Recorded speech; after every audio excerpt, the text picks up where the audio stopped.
बोंबलायचं हीच अक्कल नाही। हे दिवाळी दिवशी सुद्धा बोंबलतात, दसऱ्याला पण हे बोंबलतात, हे अक्षय तृतीयेला सुद्धा शुभ मुहूर्त असतो ह्यांना माहित नाही, तेव्हा पण हे सिमगा करतात। तिकडे बारामतीच्या पट्ट्यानं लगेच पत्र लिहिलं लांबडं लचक, मोदी साहेबांना सल्ला। ठीक आहे, मी त्यावर जास्त बोलत नाही, नाहीतर रान तिसरीकडे जात आहे, परंतु काय गरज आहे का? काय गरज आहे? अरे परराष्ट्र धोरण आपलं इतकं मजबूत आहे, कुणी आता हात धरू शकत नाही। जगामध्ये कुठेही काय विषय झाला, पहिलं भारताला विचारा बोलतात, पहिलं भारताला विचारा। ही भूमिका जगाची आहे।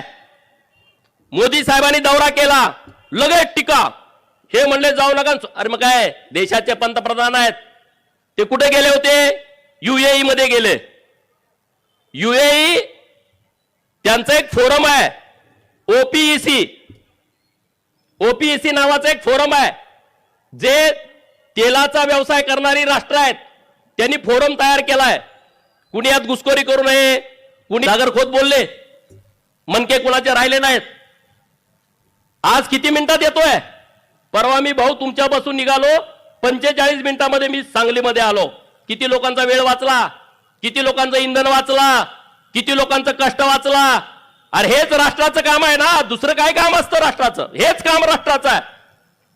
आज सांगलीतून इकडे जाणाऱ्या रस्त्याचं काम सुरू आहे, माधवनगर, बुधगाव, कौलापूर।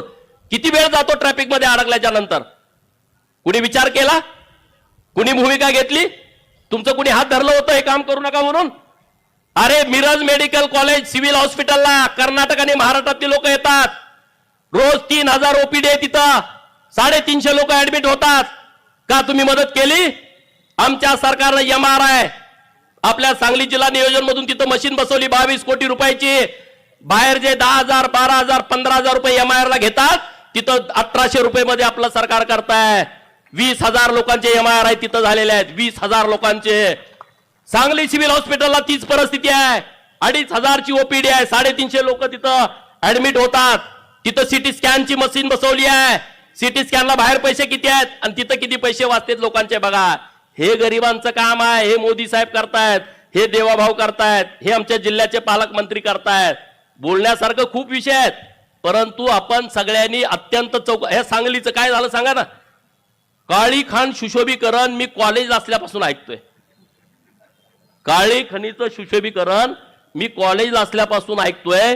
गेल्या वर्षी तिथं एक कंपाऊंड आणि पेवर ब्लॉक टाकलेले आहेत। आता नेमकं सुशोभीकरण काय झालंय मला माहित नाही, काही सुद्धा नाही। काळी खण सुशोभीकरण, अरे इकडे मोठे मोठे तलाव सुशोभित झाले, पण काळी खण